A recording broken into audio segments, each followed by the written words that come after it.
Hindi class 12th subject code 301 का paper है आपका 15 अप्रैल को। आपके पेपर में MCQ मल्टीपल चॉइस क्वेश्चन आ रहे हैं 30। अब तक आपने मेरी सारी वीडियो देखी है। वीडियो देखने के लिए शुक्रिया। मेरी भी जिम्मेदारी बनती है कि आप अच्छे नंबरों से पास हों। मैं आपको ये बताना चाहता हूं कि हिंदी के पेपर में 30 MCQ आने वाले हैं। प्यारे छात्रों, इसके लिए मैंने एक PDF तैयार की है और यह PDF मैं आपको बिल्कुल फ्री में दे रहा हूं। स्क्रीन पर जो नंबर दिया है आप उस पर मुझे मैसेज करिए और लिख दीजिए please send me class 12th PDF MCQ PDF। मैं आपको वह PDF सेंड कर दूंगा और आप प्लीज एक बार उस PDF को जरूर देखकर जाइए। कई छात्रों ने मुझसे पूछा है क्या निबंध आएगा। न्यू सिलेबस में कोई भी निबंध नहीं आएगा, ओल्ड सिलेबस में निबंध आएगा। पेपर में आपकी चॉइस होगी कि आप न्यू सिलेबस का पेपर देना चाहते हैं या ओल्ड सिलेबस का पेपर देना चाहते हैं। पत्र दोनों में आएगा, न्यू सिलेबस में भी आएगा और ओल्ड सिलेबस में भी पत्र आएगा और अधिकतर औपचारिक पत्र आएगा। अब बात करते हैं औपचारिक पत्र की। जैसा कि हम जानते हैं औपचारिक पत्र किसी अधिकारी को लिखे जाते हैं, किसी प्रशासन को लिखे जाते हैं, किसी दफ्तर में लिखे जाते हैं, किसी कार्यालय में लिखे जाते हैं। तो अब आपकी स्क्रीन पर एक औपचारिक पत्र आ रहा है, आप उसको गौर से देखिए और इसको मैं समझाने की कोशिश कर रहा हूं।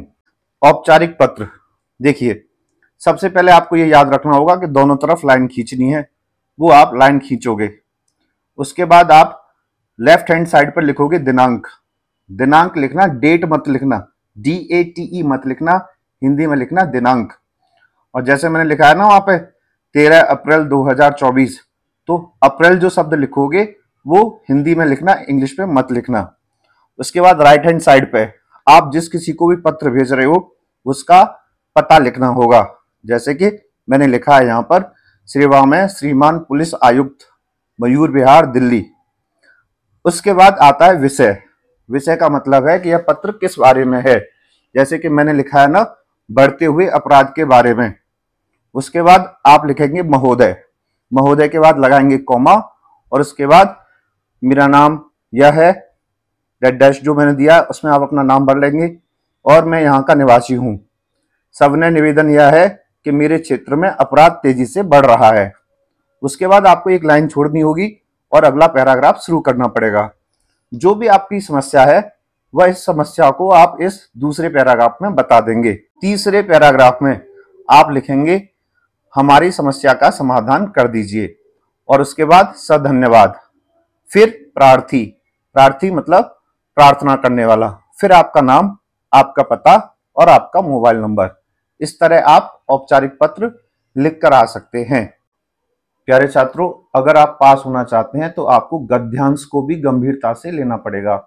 वैसे तो ये बहुत आसान होते हैं, आपको कुछ पंक्तियां ऊपर लिखी होंगी और उनमें से कुछ प्रश्न पूछे गए होंगे। अब आपकी स्क्रीन पर एक गद्यांश आ रहा है, आप उसे गौर से देख लीजिए। जैसा कि आपको स्क्रीन पर दिख रहा है, यहाँ पर कुछ पंक्तियां लिखी हुई हैं। तुम्हारी यह ददुत रित मुस्कान मृतक में भी डाल देगी जान। धूल धूसर तुम्हारे ये गाथ, छोड़कर तालाब में मेरी झोपड़ी में खिल रहे हैं जलजात। इस तरह की कुछ पंक्तियां होंगी और नीचे 4 प्रश्न पूछे गए, जैसे कि जलजात कहाँ खिलता है और कविता में कहाँ खिल रहा है। तो जब मैंने ऊपर की 4 पंक्तियां पढ़ी तो मुझे समझ में आया जलजात तालाब में खिलता है, लेकिन यहाँ पर जो जलजात है वो झोपड़ी में खिल रहा है। इस तरह आपको यह चारों प्रश्न के उत्तर देने हैं और यह इस तरह के जो प्रश्न होंगे जिन्हें हम काव्यांश बोल रहे हैं या गद्यांश बोल रहे हैं। काव्यांश के नाम से भी आ सकते हैं और गद्यांश के नाम से भी आ सकते हैं। गद्यांश के नाम से गद्य होगा और काव्यांश के नाम से किसी कविता में से होता है। तो यह भी आएंगे और 4 आएंगे और इस तरह आपको पास होने में बहुत ज्यादा मदद मिलेगी। प्यारे छात्रों, अब आपको मैं लेके चलता हूं 2 और महत्वपूर्ण प्रश्नों की तरफ। देखिए, यह सब कुछ मैंने आपको पढ़ा रखा है, लेकिन पेपर में आपको क्या करना है, क्वेश्चंस को समझना होगा। जैसे कि आप स्क्रीन पे देख रहे हो क्वेश्चन नंबर 33 और 34। जैसे यहाँ पे लिखा है सामान्य व्यवहार की हिंदी का एक प्रयुक्ति क्षेत्र है। तो प्रयुक्ति के बारे में मैंने आपको पिछली वीडियो में पढ़ाया था। प्रयुक्ति का मतलब होता है जब एक शब्द को हम कई तरीके से प्रयोग करते हैं तो उसे बोलते हैं प्रयुक्ति। और उसका उदाहरण भी बताया था, जैसे कि पद, पद अर्थात पैर, पद अर्थात सरकारी पद यानी कि सरकारी नौकरी। तो पद शब्द को यहाँ दो तरीके से इस्तेमाल किया गया है। तो यह वाला आंसर आप यहाँ पर लिख के आ जाइए। क्वेश्चन को देखकर कंफ्यूज नहीं होना है, बस आपको समझ लेना है कि यहाँ पर प्रयुक्ति की बात कर रही है और आप प्रयुक्ति शब्द को पकड़कर सारी बात लिख दीजिए। अगर हम अगले प्रश्न की बात करते हैं, जैसे कि 33वें का ख, तो यहाँ पे लिखा है वाणिज्यिक और व्यापार के क्षेत्र में प्रयुक्त की जाने वाली हिंदी की कोई 3 विशेषता बताइए। देखिए, वाणिज्य और व्यापार यानी कि बिजनेस, जो बिजनेस के क्षेत्र में होता है या बिजनेस लेटर लिखे जाते हैं उस समय कौन सी भाषा प्रयोग की जाती है और उसकी कोई 3 विशेषता बताइए।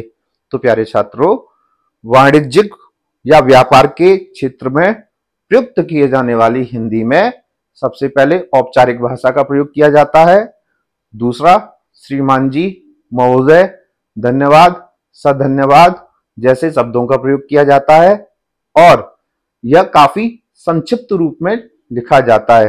अर्थात वाणिज्य और व्यापार के जो दस्तावेज होते हैं वो काफी संक्षिप्त अर्थात कम शब्दों में लिखे जाते हैं और जिसमें दिनांक, स्थान, मात्रा, वजन, क्वांटिटी, क्वालिटी सबके बारे में बहुत ही क्लियर लिखा जाता है।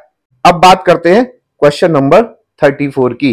देखिए, क्वेश्चन नंबर जो 34 है उसमें लिखा है जनसंचार माध्यम सरकार के बीच किस प्रकार सेतु का काम करते हैं। तो प्यारे छात्रों, जनसंचार के माध्यम तो मैं आपको पिछली वीडियो में पढ़ा चुका हूं। टीवी, रेडियो, व्हाट्सएप, अखबार, बैनर, पोस्टर, यह किस तरह सरकार और आम आदमी के बीच में सेतु यानी कि पुल यानी कि ब्रिज का काम करते हैं।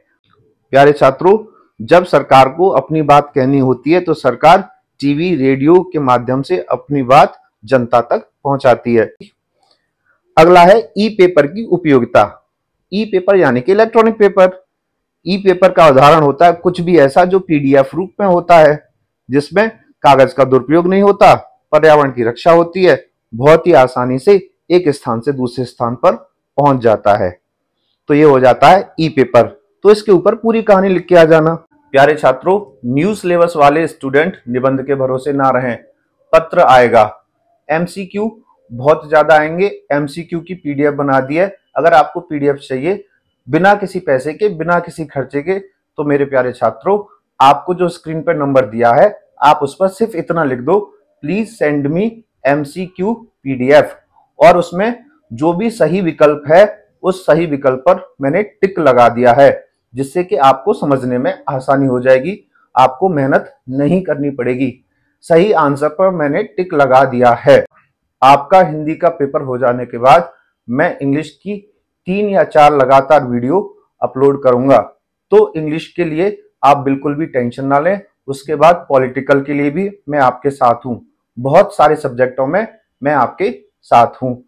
अब फटाफट जिस किसी को भी एमसीक्यू यानी कि 30 क्वेश्चन पीडीएफ चाहिए विदाउट एनी चार्ज, तो स्क्रीन पर दिए हुए नंबर पर मुझे मैसेज कर दीजिए, मैं आपको तुरंत सेंड कर दूंगा एमसीक्यू की पीडीएफ और औपचारिक पत्र का फॉर्मेट।